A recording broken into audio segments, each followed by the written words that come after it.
일장 강물 위의 바구니. 지금으로부터 약 4300년 전 이야기입니다. 기원전 2300년대. 지금의 이라크 땅이죠. 두 개의 큰 강이 흐르고 있었어요. 티그리스 강과 유프라테스 강. 이 두 강 사이의 땅을 메소포타미아라고 불렀습니다.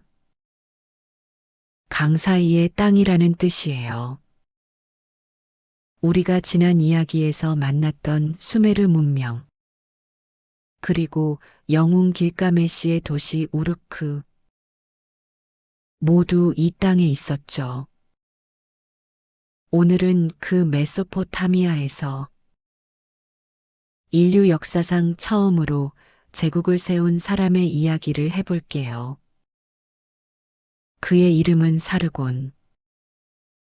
진정한 왕이라는 뜻입니다. 하지만 그가 처음부터 왕이었던 건 아니에요. 사실 그는 태어나자마자 버려진 아이였습니다. 유프라테스 강 상류, 아주피라누라는 작은 마을이 있었어요. 그곳에 한 여인이 살고 있었습니다. 그녀는 신전의 여사제였어요. 신을 모시는 성스러운 직책이었죠. 그런데 문제가 생겼습니다. 여사제는 아이를 가질 수 없었거든요. 그것이 규칙이었습니다. 하지만 그녀의 배가 점점 불러왔어요. 어떻게 해야 하지? 아이를 낳으면 모든 게 끝이었습니다. 신전에서 쫓겨나고 마을에서도 쫓겨나겠죠. 아이도 함께 버림받을 거예요. 그녀는 결심했습니다. 차라리 내가 먼저 보내자. 누군가 이 아이를 발견해 주길. 어느 날 밤이었어요. 여사제는 몰래 갈대를 엮었습니다. 작은 바구니를 만들었죠. 역청이라는 검은 물질을 발랐어요. 물이 스며들지 않게요. 그리고 갓 태어난 아기를 그 바구니에 눕혔습니다. 살아다오. 여사제는 바구니를 강물에 띄웠어요. 유프라테스 강의 물결이 작은 바구니를 멀리 데려갔습니다. 여기서 한 가지 알아두실 게 있어요. 이 이야기 어디서 들어본 것 같지 않으신가요? 갈대 바구니에 담긴 아기, 강물에 띄워보내는 어머니. 맞아요. 성경에 나오는 모세 이야기와 아주 비슷하죠. 그런데 놀라운 사실이 있어요. 사르곤의 이야기가 모세보다 약 1000년 앞섭니다. 고대 세계에서는 위대한 인물에게 이런 버려진 아이 전설을 붙이곤 했어요. 왜 그랬을까요? 이 사람은 평범한 출신이 아니다. 운명이 그를 선택했다. 이런 메시지를 담기 위해서였죠. 실제로 사르곤이 강에 버려졌는지는 알 수 없어요. 하지만 고대 사람들이 그를 어떻게 생각했는지는 알 수 있죠. 특별한 운명을 타고난 사람. 그들은 사르곤을 그렇게 기억하고 싶었던 겁니다. 자, 다시 이야기로 돌아가 볼게요. 바구니는 강물을 따라 흘러갔습니다. 얼마나 흘러갔을까요? 강변에서 한 남자가 물을 깃고 있었어요.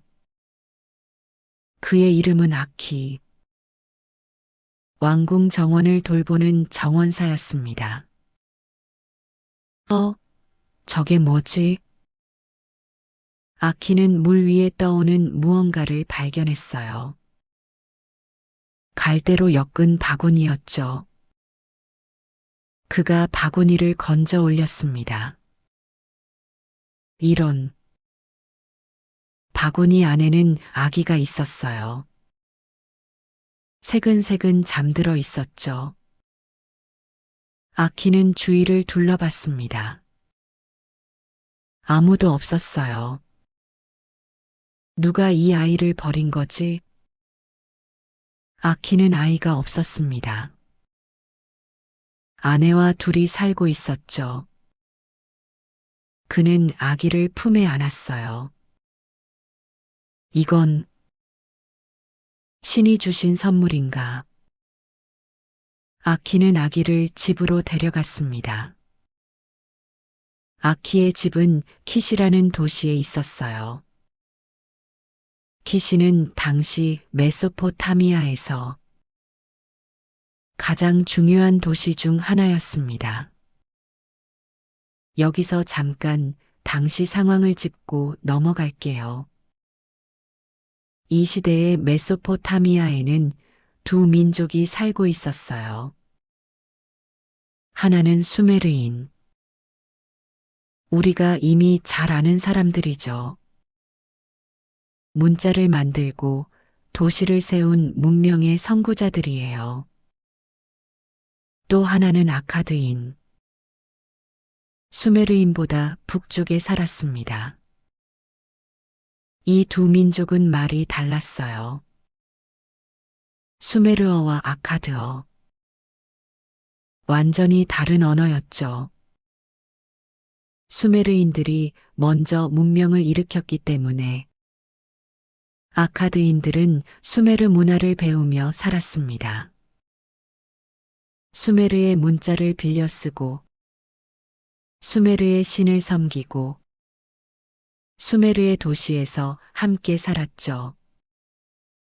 하지만 권력은 대부분 수메르인의 것이었어요.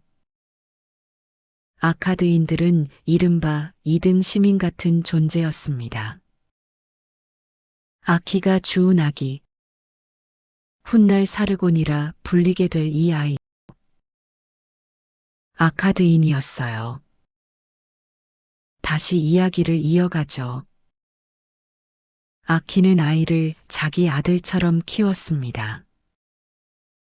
이름은 지어주지 않았어요. 아니, 정확히 말하면 기록에 남아있지 않습니다. 사르고는 나중에 그가 스스로 지은 이름이거든요. 왕이 된 후에요. 아키는 정원사였습니다. 그래서 아이에게도 정원 일을 가르쳤어요.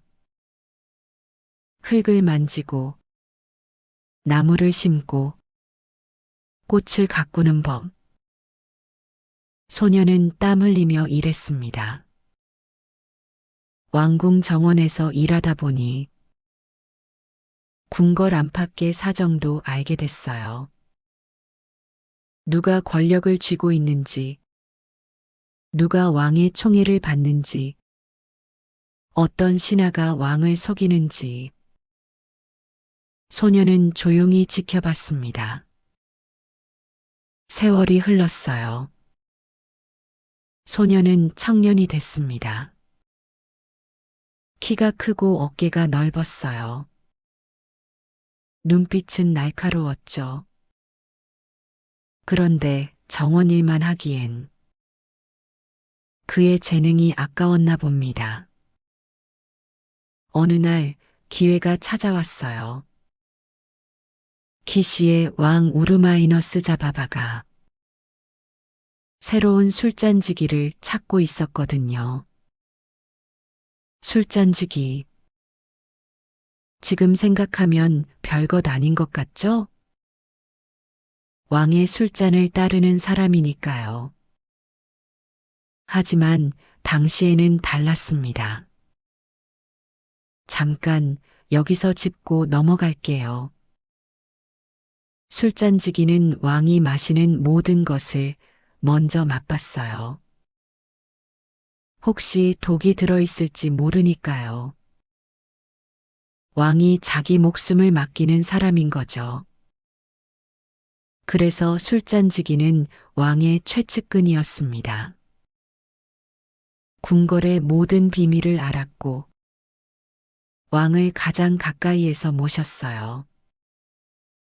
어떤 신하보다 왕과 많은 시간을 보냈죠. 권력의 중심에 있는 자리였습니다. 역사 속에서 술잔지기 출신이 왕이 된 경우가 여러 번 있어요. 그만큼 중요한 자리였던 거죠. 자, 다시 이야기로 돌아갈게요. 청년은 술잔지기가 됐습니다. 어떻게 그 자리에 올랐는지는 정확히 알 수 없어요. 기록이 남아있지 않거든요. 아마도 왕궁에서 일하며 쌓은 신뢰, 그리고 뛰어난 능력이 인정받았겠죠. 우르마이너스 자바바 왕은 청년을 아꼈습니다. 내가 내 곁에 있으니 마음이 놓인다. 청년은 묵묵히 고개를 숙였어요. 하지만 그의 눈은 다른 곳을 보고 있었습니다. 왕자. 그는 생각했어요. 왜 나는 여기서 술잔만 따르고 있는 걸까? 왜 저 자리에는 저 사람이 앉아 있는 걸까? 물론 겉으로는 아무 표정도 짓지 않았습니다. 어느 날 밤이었어요. 청년이 잠자리에 들었습니다. 그런데 꿈을 꿨어요. 꿈속에서 한 여인이 나타났습니다. 빛나는 옷을 입고 있었어요. 손에는 별이 들려 있었죠. 여인이 말했습니다. 나는 이난나. 사랑과 전쟁의 여신이다. 청년은 꿈속에서 무릎을 꿇었어요. 이난나는 수메르인들이 가장 사랑하는 여신이었거든요. 아카드인들은 그녀를 이슈타르라고 불렀죠. 나는 너를 지켜보고 있었다. 여신이 청년을 내려다봤습니다. 강물에 버려진 아이. 정원에서 흙을 만지던 소년. 그리고 지금 왕의 곁에 선 남자. 청년은 숨을 죽였어요. 내 운명은 이미 정해져 있다. 여신이 손을 뻗었습니다. 일어서라. 너는 왕이 될 것이다. 청년이 눈을 떴어요. 창밖으로 새벽빛이 들어오고 있었습니다. 심장이 뛰고 있었어요. 꿈이었나? 하지만 그 꿈은 너무나 생생했습니다. 여신의 목소리가 아직도 귓가에 맴돌았어요. 너는 왕이 될 것이다. 청년은 천천히 일어났습니다. 그리고 생각했어요. 왕이 되라고? 정원사의 아들인 내가? 강물에 버려진 아이였던 내가? 불가능해 보였습니다. 하지만 동시에 가슴 한쪽이 뜨거워지는 것도 느꼈어요. 만약 정말로 가능하다면? 청년은 창밖을 바라봤습니다. 키시의 아침이 밝아오고 있었어요. 왕궁의 탑이 햇살에 빛났습니다. 저 왕궁 안에는 왕이 있었죠. 자신이 매일 술잔을 따르는 그 왕이요. 청년의 눈빛이 달라졌습니다. 더 이상 술잔지기의 눈이 아니었어요. 무언가를 노리는 눈, 무언가를 꿈꾸는 눈. 역사는 아직 그의 이름을 몰랐습니다. 하지만 곧 온 세상이 알게 될 거예요. 사르곤, 진정한 왕이라는 이름을요. 이장 왕자를 향하여. 꿈을 꾼 뒤로 청년은 달라졌습니다. 겉으로는 여전히 충실한 술잔지기였어요. 왕의 잔을 채우고, 왕의 곁을 지키고, 왕의 명령에 고개를 숙였죠. 하지만 속으로는 다른 생각을 하고 있었습니다.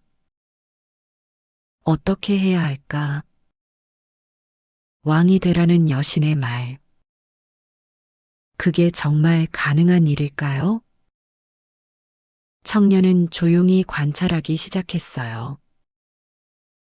왕궁에서 일어나는 모든 일을, 신하들의 움직임을, 군대의 상태를, 백성들의 마음을.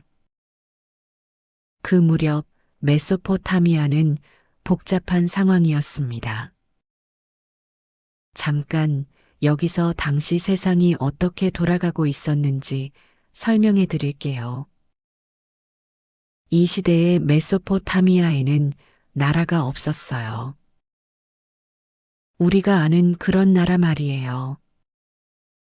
대신 도시국가들이 있었습니다. 도시국가란 뭘까요? 하나의 도시가 곧 하나의 나라인 거예요. 우르크, 우르라가시, 움마키시. 각각의 도시에 왕이 있었고, 각각의 군대가 있었고, 각각의 신을 모셨습니다. 이 도시들은 서로 경쟁했어요. 때로는 전쟁도 했죠. 우리 도시가 최고다. 아니, 우리가 더 강하다. 수백 년 동안 이런 식이었습니다. 어떤 도시가 강해지면 다른 도시들을 눌렀고, 그 도시가 약해지면 또 다른 도시가 올라왔죠. 통일된 적은 한 번도 없었어요. 그런데 바로 이 시기, 한 사람이 나타났습니다. 다시 이야기로 돌아갈게요. 그의 이름은 루갈자게시. 움마라는 도시의 왕이었어요. 루갈자게시는 야심이 컸습니다. 왜 우리는 서로 싸우기만 하는가? 내가 모두를 하나로 만들겠다. 그는 군대를 이끌고 정복 전쟁을 시작했어요. 라가시를 쳤습니다. 함락됐어요. 우르를 쳤습니다. 무릎을 꿇었죠. 우르크를 쳤습니다. 성문이 열렸습니다. 하나씩 하나씩 수메르의 도시들이 루갈자게시 앞에 쓰러졌어요. 마침내 그는 우르크의 자리를 잡았습니다. 길가메시의 도시 우르크. 그곳에서 루갈자게시는 선언했어요. 나는 수메르의 왕이다. 동쪽 바다에서 서쪽 바다까지 모든 땅이 내 것이다. 역사상 처음으로 수메르 전체를 통일한 왕이 탄생한 거예요. 여기서 한 가지 짚고 넘어갈게요. 루갈자게시의 통일은 정말 대단한 일이었어요. 수백 년 동안 싸우기만 하던 도시들을 한 사람이 모두 정복한 거니까요. 그는 스스로를 이렇게 불렀습니다. 온 땅의 왕. 하지만 한 가지 문제가 있었어요. 루갈자게시는 도시들을 정복하기만 했지 제대로 된 통치 시스템을 만들지 않았거든요. 각 도시의 왕들을 그대로 두고 조공만 받았어요. 나한테 세금 바쳐. 그러면 알아서 해. 이런 식이었죠. 겉으로는 통일된 것 같았지만 속은 여전히 따로따로였습니다. 언제든 반란이 일어날 수 있는 상태였어요. 이걸 기억해 두세요. 나중에 사르곤이 얼마나 다르게 했는지 비교할 수 있거든요. 자, 다시 이야기로 돌아가죠. 루갈자게시가 수메르를 통일했다는 소식. 키시에도 전해졌습니다. 우르마이너스 자바바 왕의 얼굴이 어두워졌어요. 루갈자게시가 여기까지 올 것이다. 키시는 북쪽에 있었거든요. 수메르의 중심부에서는 조금 떨어져 있었죠. 하지만 루갈자게시의 야망은 거기서 멈추지 않을 게 분명했어요. 어떻게 해야 하는가? 왕은 불안했습니다. 그런 왕을 지켜보는 눈이 있었어요. 술잔지기, 훗날 사르곤이라 불릴 그 청년이었죠. 청년은 생각했습니다. 왕이 흔들리고 있다. 신하들도 동요하고 있어. 지금이 기회인가? 그 무렵 이상한 소문이 돌기 시작했어요. 술잔지기가 이상한 꿈을 꿨대. 여신이 나타났다더군. 그 사람이 왕이 될 거라고 했대. 소문은 빠르게 퍼졌습니다. 우르마이너스 자바바 왕의 귀에도 들어갔어요. 왕은 술잔지기를 불렀습니다. 내가 꿈을 꿨다고? 청년은 고개를 숙였어요. 예, 폐하. 어떤 꿈이었느냐? 청년은 잠시 망설였습니다. 사실대로 말해야 할까요? 아니면 거짓말을 해야 할까요? 청년은 결심했어요. 이난나 여신께서 나타나셨습니다. 왕의 눈이 가늘어졌습니다. 뭐라고 하셨느냐? 제가 왕이 될 것이라고 하셨습니다. 침묵이 흘렀어요. 왕의 얼굴이 굳어졌습니다. 그날 밤 왕은 측근들을 불러 모았습니다. 저자를 없애야 한다. 신하들이 고개를 끄덕였어요. 하지만 직접 죽이면 안 된다. 여신의 저주가 두렵다. 왕은 계략을 세웠습니다. 저자에게 편지를 들려보내라. 우르크의 루갈자게시에게. 편지의 내용은 이랬어요. 이 편지를 가져온 자를 죽여라. 자기 손에 피를 묻히지 않고 술잔지기를 없애려는 거였죠. 청년은 편지를 받았습니다. 루갈자게시 왕에게 전하라는 명령이다.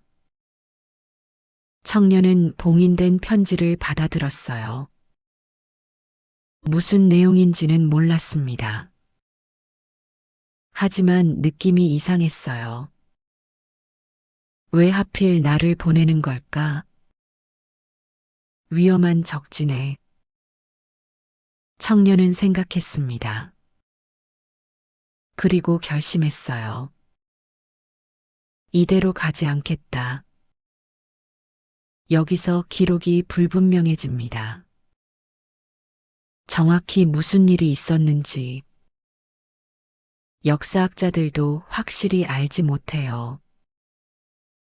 분명한 건 한 가지예요. 청년은 우르크에 가지 않았습니다. 대신 키시에 남았어요.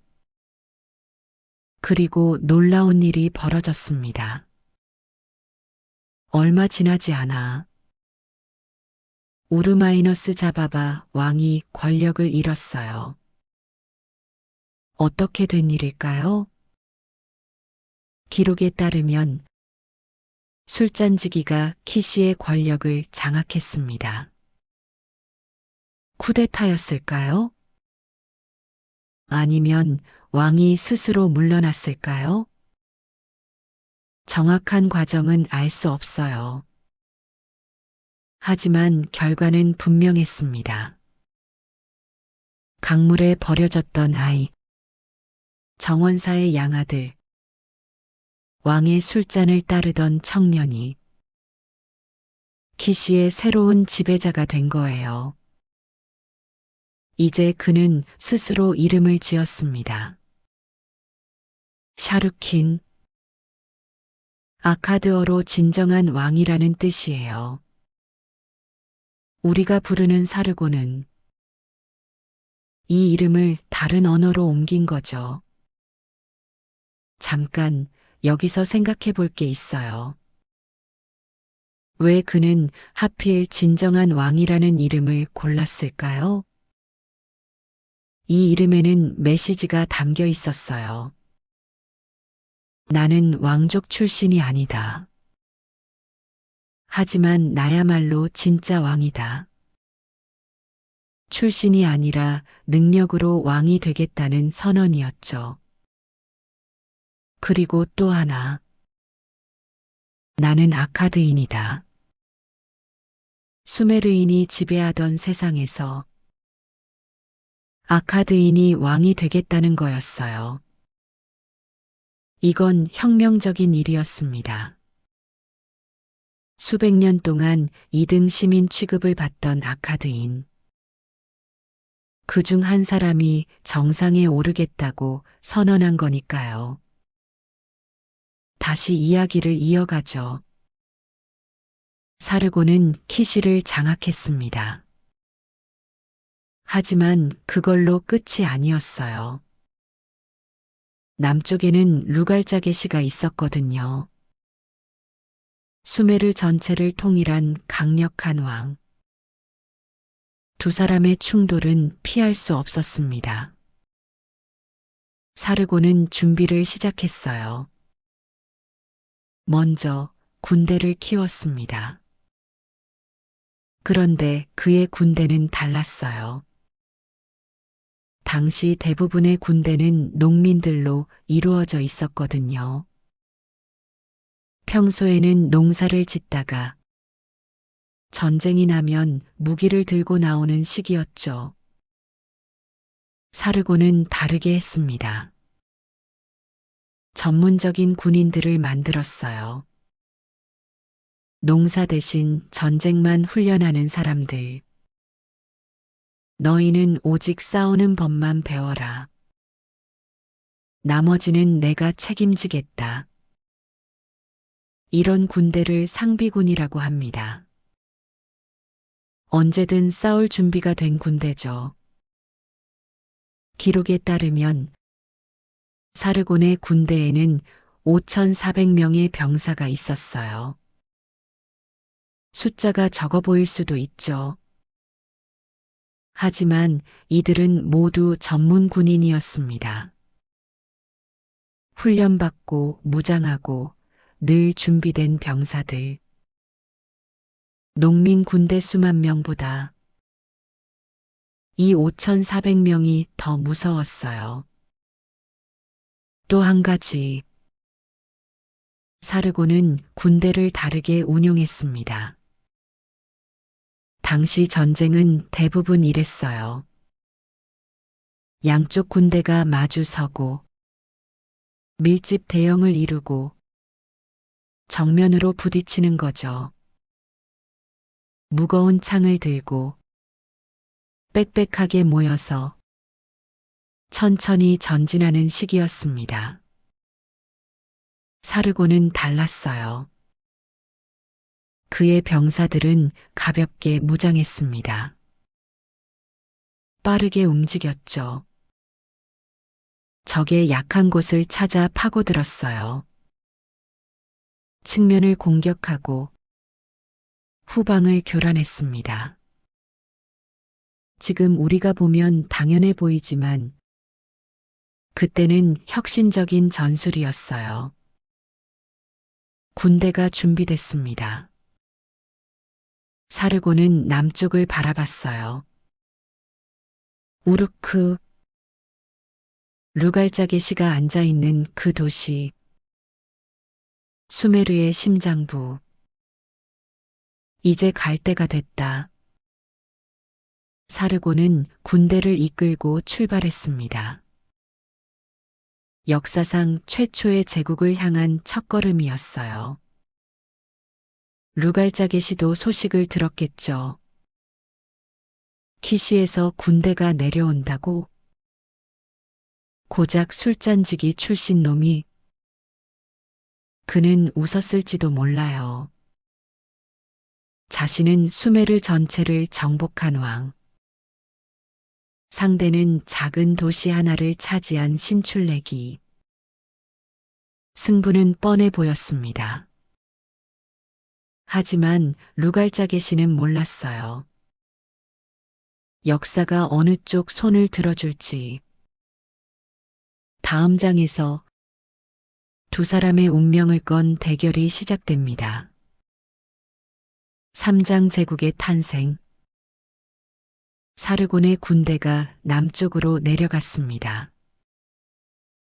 5,400명의 병사들. 모두 전문 군인이었죠. 그들은 빠르게 움직였어요. 며칠 만에 수메르 땅 깊숙이 들어갔습니다. 루갈자게시도 군대를 모았어요. 감히 나에게 덤비다니. 그는 우르크 성벽 앞에 진을 쳤습니다. 수메르 전역에서 모인 군대. 그 수는 사르곤의 군대보다 훨씬 많았어요. 숫자로만 보면 승부는 정해진 것 같았죠. 두 군대가 마주 섰습니다. 우르크 평원. 길가메시가 영웅으로 칭송받던 그 도시 앞이었어요. 루갈자게시의 군대는 전통적인 방식으로 섰습니다. 밀집 대형, 무거운 창, 방패를 맞댄 벽. 저들이 오면 받아쳐라. 루갈자게시는 자신만만했어요. 하지만 사르곤의 군대는 달랐습니다. 그들은 정면으로 오지 않았어요. 먼저 궁수들이 화살을 쏘았습니다. 멀리서 계속해서 루갈자게시의 병사들이 방패를 들었어요. 하지만 화살은 끊임없이 날아왔죠. 저들이 왜 안 오는 거야? 기다리던 정면 충돌은 없었습니다. 대신 사르곤의 병사들이 측면으로 움직였어요. 빠르게, 가볍게. 저쪽을 막아. 루갈자게시가 소리쳤습니다. 하지만 밀집 대형은 방향을 바꾸기 어려웠어요. 무겁고 느렸거든요. 사르곤의 병사들이 파고들었습니다. 측면에서, 후방에서 루갈자게시의 대형이 흔들리기 시작했어요. 전투는 생각보다 빨리 끝났습니다. 루갈자게시의 군대가 무너졌어요. 병사들이 도망쳤습니다. 장군들이 항복했죠. 루갈자게시 자신도 사로잡혔어요. 이럴 수가. 수메르 전체를 정복한 왕. 온 땅의 왕이라 불리던 그가 포로가 된 거예요. 사르곤은 루갈자게시 앞에 섰습니다. 내가 수메르의 왕이었지. 루갈자게시는 대답하지 않았어요. 사르곤이 명령했습니다. 이자의 목에 밧줄을 묶어라. 병사들이 루갈자게시의 목에 줄을 걸었어요. 니푸르로 끌고 간다. 니푸르. 수메르에서 가장 성스러운 도시였어요. 엘릴 신의 신전이 있는 곳이었거든요. 엘릴은 신들의 왕이었습니다. 루갈자게시도 엘릴을 섬겼어요. 엘릴 신이 나에게 왕권을 주셨다고 선언했었죠. 사르곤은 바로 그곳으로 루갈자게시를 끌고 갔습니다. 엘릴 신전의 문 앞. 사르곤은 루갈자게시를 세웠어요. 그리고 수메르 사람들이 보는 앞에서 그를 문에 묶었습니다. 보아라. 사르곤이 말했어요. 이자가 엘릴의 이름으로 왕이라 했다. 하지만 지금 어디 있느냐? 엘릴의 문 앞에 묶여 있다. 수메르 사람들이 그 광경을 지켜봤습니다.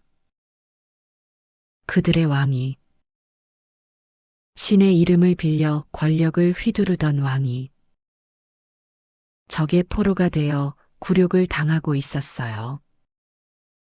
잠깐 여기서 이 장면의 의미를 짚어볼게요. 사르곤이 왜 이런 일을 했을까요? 단순히 잔인해서? 아니에요. 이건 정치적 메시지였습니다. 루갈자게시는 신이 나를 왕으로 선택했다고 주장했어요.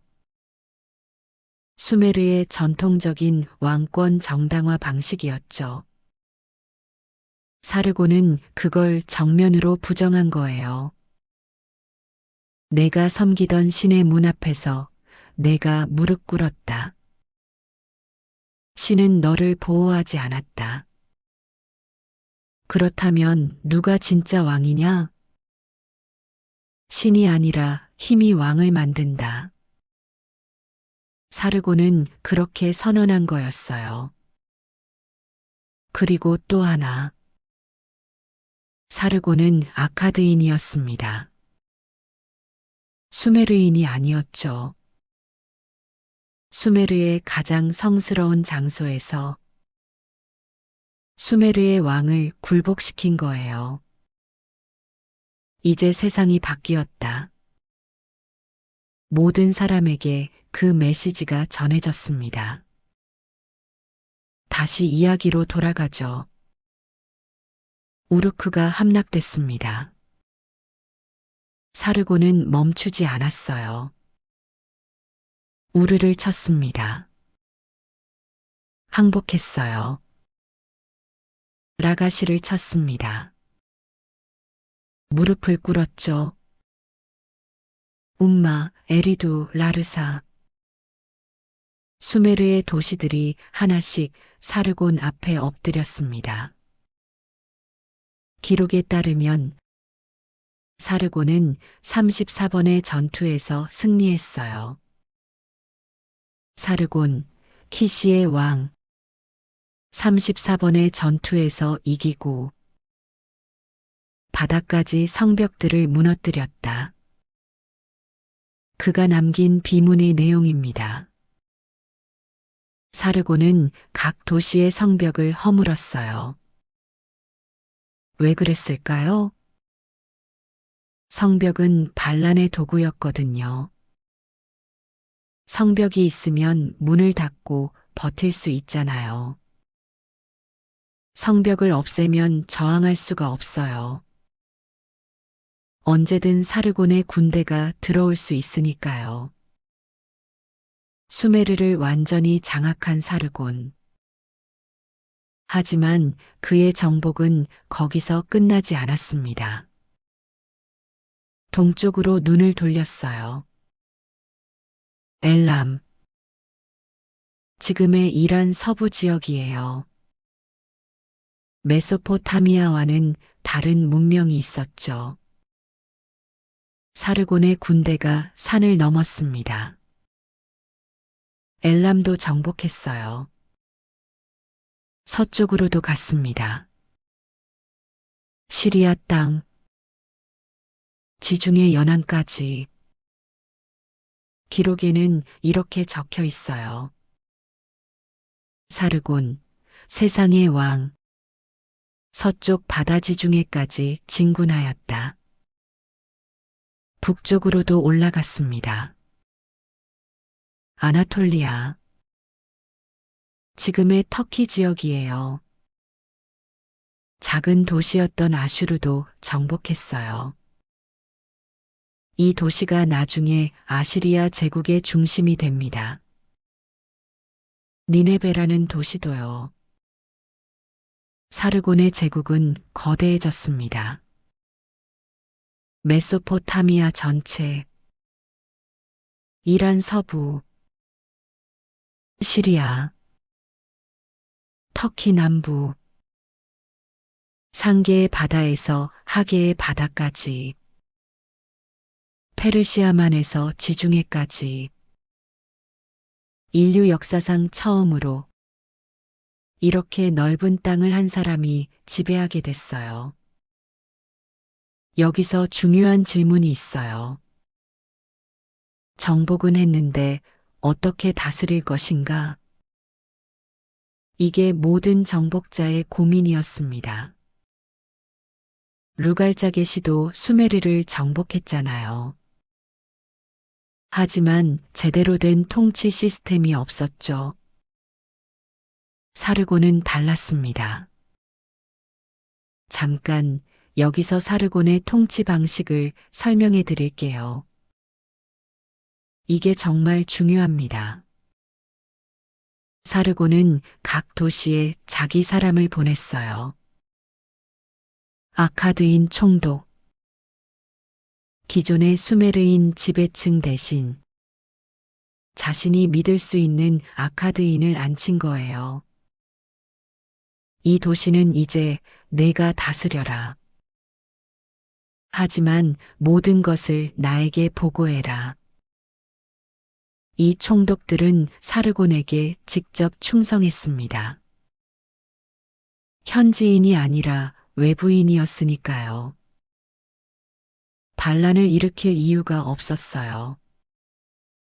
사르곤이 무너지면 자기들도 끝이니까요. 이게 제국 통치의 핵심이에요. 정복한 땅을 직접 관리하는 것. 믿을 수 있는 사람을 파견하는 것. 중앙에서 통제하는 것. 이전까지는 이런 게 없었어요. 도시를 정복하면 조공만 받고 알아서 하라는 식이었거든요. 사르곤이 처음으로 다른 방식을 만든 거예요. 나중에 페르시아 제국, 로마 제국, 몽골 제국. 모든 제국이 비슷한 방식을 씁니다. 사르곤이 그 원형을 만든 거죠. 그래서 역사학자들은 사르곤을 최초의 제국 건설자라고 부릅니다. 다시 이야기로 돌아갈게요. 사르곤은 새 수도를 세웠습니다. 아카드. 유프라테스 강변에 새로 건설한 도시였어요. 왜 새 도시를 만들었을까요? 기존 도시들은 모두 역사가 있었거든요. 우르크는 수메르인의 자부심, 키시도 오래된 전통이 있었죠. 사르고는 과거와 단절하고 싶었어요. 이건 새로운 시대다. 새로운 수도가 필요하다. 아카드는 사르곤의 도시였습니다. 처음부터 그를 위해 지어진 곳. 제국의 중심지. 안타깝게도 이 도시는 아직 발견되지 않았어요. 어디에 있었는지조차 정확히 모릅니다. 아마 지금의 바그다드 근처일 거라고 추정할 뿐이에요. 하지만 당시에는 세계에서 가장 큰 도시였을 거예요. 사방에서 사람들이 모여들었거든요. 상인, 장인, 학자, 군인. 아카드는 제국의 심장이었습니다. 사르고는 또 다른 중요한 결정을 내렸어요. 언어. 제국에는 여러 민족이 살고 있었잖아요. 수메르인, 아카드인, 엘람인. 모두 다른 말을 썼습니다. 사르고는 아카드어를 공용어로 정했어요. 공식 문서는 아카드어로 쓴다. 이건 엄청난 변화였습니다. 잠깐 여기서 설명을 덧붙일게요. 수메르어는 수천 년 동안 메소포타미아의 문자 언어였어요. 문자 자체가 수메르인이 만든 거잖아요. 그런데 이제 아카드어가 공식 언어가 된 거예요. 수메르어가 사라진 건 아니에요. 종교의식이나 학문에서는 계속 썼습니다. 마치 중세 유럽에서 라틴어처럼요. 일상은 각자 언어, 공식은 라틴어. 메소포타미아에서는 이제 일상도 공식도 아카드어가 됐어요. 이 아카드어는 이후 1000년 넘게 고대 중동의 국제 언어로 쓰입니다. 이집트 파라오도 아카드어로 외교 문서를 썼을 정도예요. 사르곤이 시작한 거죠. 다시 이야기로 돌아갑시다. 사르곤에게는 딸이 있었습니다. 에네두안나. 사르곤은 이 딸에게 특별한 임무를 맡겼어요. 우르의 달의 신 난나신을 모시는 최고 여사제 자리. 이건 수메르에서 가장 중요한 종교적 지위 중 하나였어요. 왜 딸을 그 자리에 앉혔을까요? 정치적 계산이었습니다. 사르고는 아카드인이었잖아요. 수메르인들은 외부인으로 봤을 거예요. 하지만 자기 딸이 수메르 신의 최고 사제가 되면 사르곤 가문은 수메르 신들도 섬긴다. 우리는 수메르를 파괴하러 온 게 아니다. 이런 메시지를 보낸 거죠. 종교를 통해 정복을 정당화한 거예요. 그런데 에네두안나는 단순한 사제가 아니었습니다. 여기서 정말 중요한 이야기를 해드릴게요. 에네두안나는 글을 썼어요. 시를 썼습니다. 창가를 썼어요. 신을 찬양하는 노래를 지었죠. 그녀가 쓴 작품 중 가장 유명한 것. 이난나 창가. 여신 이난나를 찬양하는 시예요. 이게 왜 중요하냐면요. 에네두안나는 인류 역사상 이름이 알려진 최초의 저술가입니다. 생각해 보세요. 그 이전에도 글을 쓴 사람은 많았어요. 하지만 누가 썼는지 이름이 남아있지 않았죠. 이건 내가 쓴 글이다. 내 이름은 에네두안나다. 이렇게 자기 이름을 남긴 최초의 작가. 그게 사르곤의 딸이었어요. 남자가 아니라 여자. 그것도 4300년 전에. 그녀의 시는 수백 년 동안 읽혔습니다. 필사되고 암송되고 전해졌어요. 지금도 점토판에 새겨진 그녀의 시가 남아 있습니다. 사르곤의 제국은 이렇게 완성되어 갔어요. 군사력으로 정복하고, 총독을 파견해 통치하고, 언어를 통일하고, 종교로 정당화하고, 제국 운영의 기본 공식, 사르곤이 처음 만든 거예요. 그는 55년 동안 왕으로 있었습니다.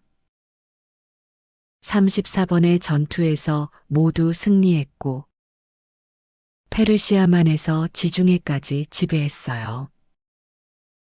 강물에 버려진 아기, 정원사의 양아들, 술잔지기.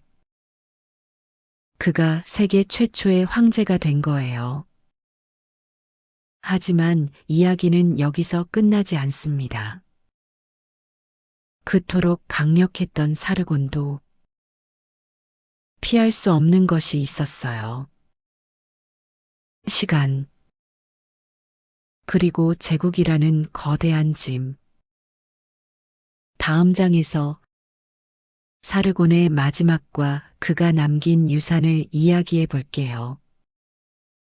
사장 영원한 유산. 사르곤은 늙어가고 있었습니다. 55년. 그가 왕으로 있었던 시간이에요. 한 사람의 인생 전체와 맞먹는 세월이었죠. 젊은 시절 강물에서 건져 올려졌던 아기. 이제는 백발의 노인이 되어 있었습니다. 제국은 여전히 거대했어요. 페르시아만에서 지중해까지 수십 개의 도시, 수백만의 백성. 하지만 문제가 생기기 시작했습니다. 반란이었어요. 처음에는 먼 지역에서 시작됐습니다. 엘람 쪽에서 소식이 왔어요. 총독이 살해당했습니다. 사르곤은 군대를 보냈어요. 반란은 진압됐죠. 하지만 얼마 지나지 않아 다른 곳에서 또 반란이 일어났습니다. 시리아 쪽이었어요. 현지인들이 들고 일어났습니다. 또 군대를 보냈어요. 또 진압했죠. 그런데 이번에는 수메르에서도 움직임이 있었습니다. 우르크에서 불어난 기운이. 사르곤의 눈이 가늘어졌어요. 수메르. 자신이 직접 정복한 땅. 루갈자게시를 무릎 꿇린 그곳. 그들이 다시 고개를 드는 거였습니다. 잠깐 여기서 제국의 딜레마를 이야기해 볼게요. 사르곤은 최초로 제국을 만들었어요. 하지만 최초였기 때문에 어려웠습니다. 왜 그랬을까요? 제국을 유지하려면 시스템이 필요해요.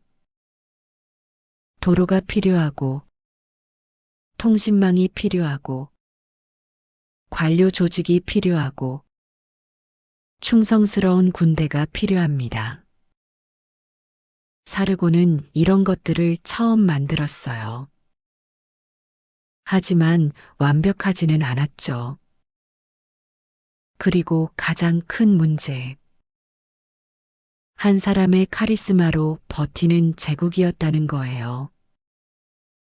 사르곤이 직접 전장에 나가면 이겼습니다. 사르곤의 이름만 들어도 적들이 두려워했죠. 하지만 사르곤이 늙어가면, 사르곤이 죽으면, 제국은 그의 개인 능력에 너무 의존하고 있었어요. 이건 모든 최초의 제국이 겪는 문제입니다. 알렉산드로스 대왕도 그랬고, 칭기즈칸도 비슷했어요. 창업자가 떠나면 흔들리는 것. 그게 제국의 숙명이었습니다. 다시 이야기로 돌아가죠. 사르곤은 직접 나섰습니다. 늙은 몸을 이끌고 전장으로 갔어요. 내가 간다. 아직 그의 이름은 힘이 있었습니다. 반란군은 사르곤이 온다는 소식에 흩어졌어요. 사르곤이 온다. 그 이름 하나로 반란이 진압됐습니다. 하지만 사르곤은 알았어요. 이게 언제까지 가능할까? 자신이 죽으면 어떻게 될지, 아들들에게 같은 힘이 있을지, 그는 걱정이 됐습니다. 기원전 2279년, 사르곤이 눈을 감았습니다. 정확한 사인은 기록에 없어요. 아마 자연사였을 겁니다. 전쟁터에서 죽은 게 아니에요. 암살당한 것도 아니었죠. 34번의 전투에서 모두 승리한 왕. 그가 침대에서 편안히 숨을 거뒀습니다. 당시로서는 드문 일이었어요. 왕들은 대부분 전쟁터에서 죽거나 신하들에게 배신당해 죽거나 암살당했거든요. 사르곤은 끝까지 왕으로 죽었습니다. 55년간의 통치. 강물 위 바구니에서 시작해서 세계 최초의 제국을 세운 삶. 그렇게 막을 내렸어요. 사르곤이 죽자 아들 리무시가 뒤를 이었습니다. 예상대로 반란이 터졌어요. 수메르 도시들이 들고 일어났습니다. 사르곤은 죽었다. 이제 우리 세상이다. 리무시는 아버지처럼 강했어요. 반란을 진압했습니다. 기록에 따르면 수천 명을 죽였다고 해요. 하지만 리무시 자신도 오래가지 못했습니다. 신하들에게 살해당했어요. 그 뒤를 또 다른 아들 마니슈투스가 이었습니다. 그도 결국 살해당했죠. 사르곤의 손자 나람신. 그가 왕이 되어서야 제국이 다시 안정됐어요. 나람신은 스스로를 신이라 선언했습니다. 나람신, 아카드의 신. 인간 왕이 살아있는 신이 된 최초의 사례였어요. 그의 치세에 제국은 최대 영토를 자랑했습니다. 하지만 그것도 영원하지는 않았어요. 아카드 제국은 약 150년 동안 존속했습니다. 사르곤, 리무시, 마니슈투수, 나람신, 샤르칼리샤리. 5명의 왕을 거치며 버텼어요. 하지만 결국 무너졌습니다. 기원전 2154년경 산에서 내려온 구티족에게 정복당했어요. 수도 아카드는 파괴됐습니다. 너무 철저하게 파괴돼서 지금까지도 그 위치를 찾지 못하고 있어요. 제국은 사라졌습니다. 하지만 사르곤은 사라지지 않았어요. 여기서 정말 흥미로운 이야기를 해드릴게요. 사르곤이 죽은 뒤 그의 이야기는 전설이 됐습니다. 수백 년이 지나도 사람들은 그를 기억했어요. 바빌로니아 사람들이 그의 이야기를 기록했습니다. 아시리아 사람들이 그를 영웅으로 삼았죠. 사르곤처럼 되고 싶다. 후대의 왕들이 그렇게 말했어요. 아시리아의 왕 중 하나는 아예 이름을 사르곤이라고 지었습니다. 사르곤 2세, 기원전 8세기의 왕이에요. 사르곤 대왕이 죽은 지 1500년이나 지난 뒤였죠. 그만큼 사르곤의 이름은 강력했습니다. 위대한 정복자, 최초의 황제, 운명을 거스른 사람. 그의 이야기는 계속 전해졌어요. 그리고 하나 더. 사르곤의 출생 전설 기억하시죠? 갈대 바구니에 담겨 강에 버려진 아기. 이 이야기가 퍼져나갔습니다. 수백 년 뒤 비슷한 이야기가 나타났어요. 히브리 사람들 사이에서요. 모세, 이집트에서 태어나 갈대 바구니에 담겨 나일강에 버려진 아기. 두 이야기가 너무 비슷하죠? 학자들은 사르곤의 전설이 모세 이야기에 영향을 줬을 거라고 봅니다. 고대 세계에서 이야기는 국경을 넘어 퍼졌거든요. 사르곤의 전설이 메소포타미아를 넘어 지중해 세계로, 이집트로, 히브리 땅으로 그렇게 퍼져나간 거예요. 자, 이제 정리해 볼게요. 사르곤이 역사에 남긴 것들. 첫째, 최초의 제국. 여러 민족을 하나의 통치 아래 묶는 것. 중앙에서 총독을 파견해 다스리는 것. 이 방식을 사르곤이 처음 만들었어요. 페르시아 제국이 따라했고, 로마 제국이 발전시켰고, 그 뒤에 모든 제국이 참고했습니다. 둘째, 셈족 문명의 시작. 아카드인은 셈족이에요. 히브리인, 아랍인과 같은 계통이죠. 사르곤 이전에는 수메르인이 주인공이었어요. 사르곤 이후로는 셈족이 역사의 중심에 섰습니다. 바빌로니아, 아시리아, 페니키아 모두 셈족 문명이에요. 셋째, 아카드어. 사르곤이 공용어로 만든 이 언어.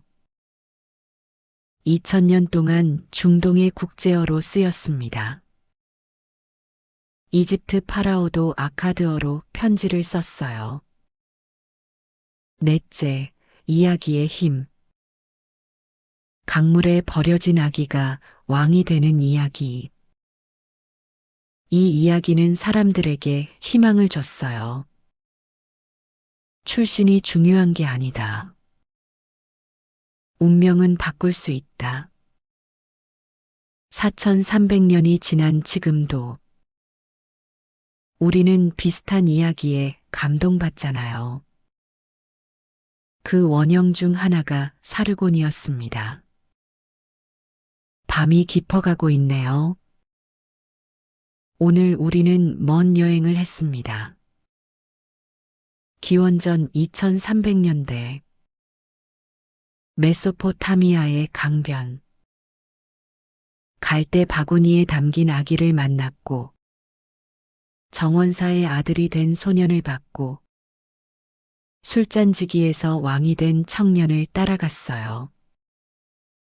사르곤, 진정한 왕. 그는 최초의 제국을 세웠고 역사의 흐름을 바꿨고 전설이 됐습니다. 유프라테스 강은 지금도 흐르고 있어요. 4300년 전 그 아기를 실어 나르던 강물. 강은 기억하고 있을까요? 자기 품에서 황제가 태어났다는 걸. 눈을 감아보세요. 강물 소리가 들리시나요? 잔잔하게, 조용하게. 사르곤의 이야기는 여기서 마무리할게요. 다음에는 또 다른 이야기로 찾아올게요. 편안한 밤 되세요.